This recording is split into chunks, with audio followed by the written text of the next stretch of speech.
Մի երիտասարդ անդադար իր մոր կողմից լսում է հետևյալ արտահայտությունը, որ տղաս, արի իրար հետ ժամանակ անցկացնենք, ոնց ես, գործերը շատ է, չեմ կարողանում քեզ գրկեմ, չեմ կարողանում քեզնից բան իմանամ, ամեն ժամանակ այդ երիտասարդը ասում է, մամ, հետո կգամ խոսամ, հետո գալիս է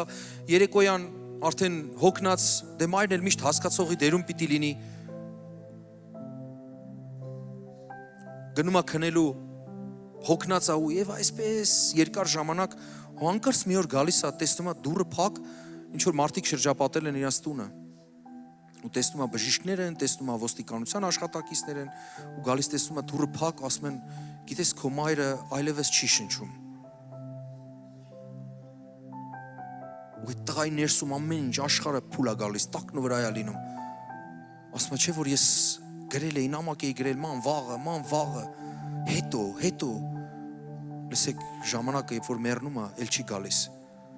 Միակ բանը, որ երբեք հարություն չի առնում, դա ժամանակն է։ Ոչ մի ձևով չես կարող այդ բերես։ Ոչ մի ձևով։ Քանի ունես ձեռքի տակ հնարավորություն, արա։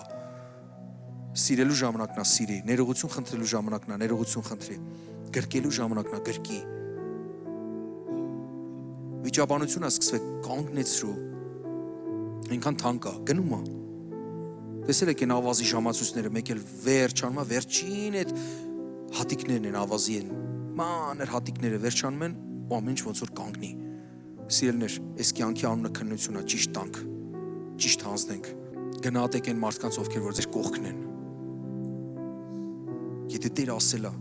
սիրեք ձեր թշնամիներին, ուր մնաց այն մարդկանց, ովքեր որ ձեր կողքն են։ Մի էլ ունեցեք թշնամիներ, որ